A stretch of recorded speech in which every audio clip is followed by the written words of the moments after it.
السلام عليكم ورحمة الله تعالى وبركاته. مد إسلام كمبيل كسر شوكته والسلام يا رب دان كريم من دليها إلهي رب دان تدعاف ماد بش برواقه هاي نقول جالسية عدالة على الله سنادو وحشيء يا دتك دلك بديس شوكة دك بلاك شوكة حليين عبسي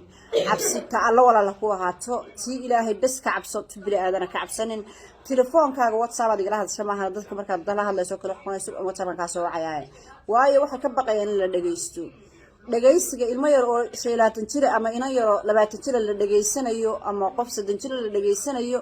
halku ka yimi caalamka ma garanayno laakiin dawladda musaandara baa keentay waxa dadka iyo caalamka iyo adduunka ka gadaysaa dawlad curdina inaad tahay oo soo kacday oo ictiraaf caalamka weydiisanaysa laakiin xorriyad qowlkii baad ku tumanaysaa maalin kasta malaayiin qof baa ku xiran calanka Mareykanka ku labistaa ka Ingiriiska ku labistaa ka Djibouti baa ku labistaa ka Somaliland baa dawaaban leeyahay isaga ka Soomaaliya haddaad gashato haddaad kaba soo qaado inuu calaamad caalamka kula mid yahay maxaa ku dhibay waxaad ku xidhay saableer imka gabdheer baa ku xidhan waxaad ku xidhaysaa dadkii call buu ku hadlay koolka maxaa u diiday sawtan wacayo UK sawtan wacayo America sawtan Germany wacayo yaa ku diiday marka ugu horeysa haddaanad problem ba ka soo qaado dhibmiye imanaysa waa ta koobaad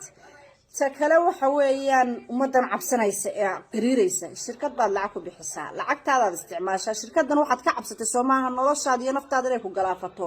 qabo walaalo ciyaal ka haysa xarkaha ku ag yaalo dhan ka jir guriyahaaga xar ku ag maraan muraayadaha tag soo jabiyo ku mudaharaado dam ka dhiga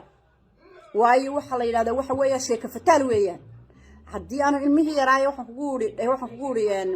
sheekaysanaya aanu telefoonkiisa raali ka hayn in dhageysto oo 17 jirka koonay telefoon baa laga dhageysanaya oo 16 jirka koonay telefoon baa laga dhageysanaya 16 jirka koonay telefoon baa laga dhageysanaya oo oday weyn koonay telefoon baa laga dhageysanaya xorriyadaas xagee ka keenta inna lillahi wa inna ilaihi raaji'uun baan leenahay Soomaaliland war sida si hal laga bedelo oo mid kale cabsadan iska dhaafo oo Muuse cagtu dhulka idinku dhuftay Muuse daayir wallahi billahi ta cagtu idinku dhuftay odayganaad moodid baa kugu uriyeen cumaande gaboobay ya cagta intu dhulka idinku dhuftay baa cabsateen ya markii hore shacabkiisu ka soo bilaabay gidaar buu ku xidhay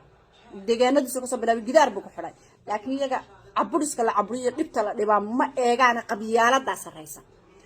maalmo dhaweyto waan idin maagay waxaan idin ku maagay waxa weeyaan aniga oo idin jeedin oo dawladda isbursanayno ama is-eriyanayno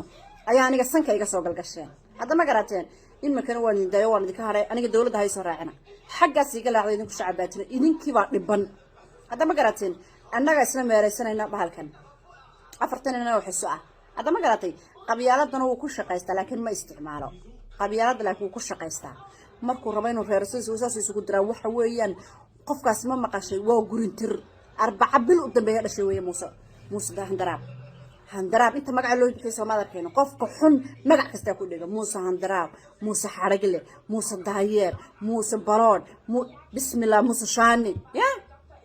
waxa la sameeyay wala mudaharaadka soo balaari hargeysa mudaharaadka hala keeno shaani buu ruuxay koola ruux oo ku tuuray idinkuna ya nafta meel dhiga xorriyad idinku ah caruurtiina sariirta ha u seexato yaan leedin dhageysan yaan leedin gumaysan ilmahaaga yar dariiqa markuu maraya xorriyada yaa laga qaaday intuu hadal yiri baa la xirayaan la oranin ninka inankiisa uu guriyaha hargeysa uga samaystay masalaha guriyaha waaweyn sirdoon dhar cadaan ayuu dhageysanaya dalka macadow baa jooga hargeysa ma ahayn meeshan gabigeedaba wallahi billahi tala qofka alaamita subaxii yaqaana gabigeedaba hargeysa saas ugu soo wareegaya war kitchenkan maxaa looga samaystay sirdoon waaba kitchenay warkicinka nolol lagu wada noolaado barwaaqaha lagu wada noolaado hadii lagu wada noolaan waayay de qof kastaaba deegaankiisa dawladda ka samaysto qof kastaaba deegaankiisa dawladda ku samaysto dawladda hadii la soo deen waayo qasab inta lagaaga soo daayo ayuu bari madaxweynaha bariga noqon aduuna madaxweynaha galbeedka ahaan doonta cidii ka dhigato walibadii inta reeraasna kugu raacayno hadda ma garateen marka waxaan ka leeyahay gunnimada maradeeda tuura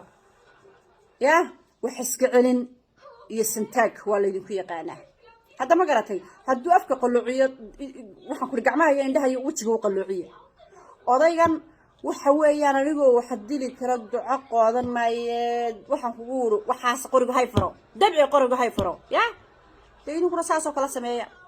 qorigiina u qaatay idinka ile mooriyaan isku doortay mooriyaan ba isku doortay mooriyaan bila qoriga isku doortay si qoriyo hubiyo wuxuu helay askar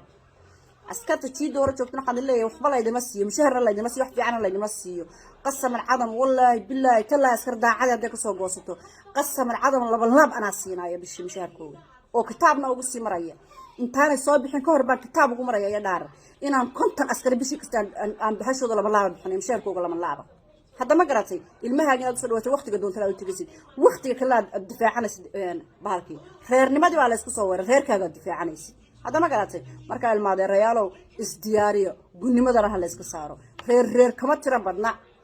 hadda ma garatay reerkanu isticmaalayana iyagii baanu nafahayna iska qabtaan ya qolo kastaba deegaankeeda raaxo ugu noolaato korkiisa Soomaaliland isku nimaadno laakiin qof kastaba maamul hoos ha samaysto wallahi maamul hoos ha samaysto oo wallahi askar hoos ha samaysto iyo bilow kale taasaba kula tirinaya wassalaamu calaykum rabadaan teedi iyo shibcaan wana soo jirnayo rabadaan baa kugu soontu way naga bartisaan maalin oo dhan baa kugu marna dad isaga cilmi marna isaga wax ka soo maageynay ilaahay wayna waaxidka naga soo qabto Muuse Daayeer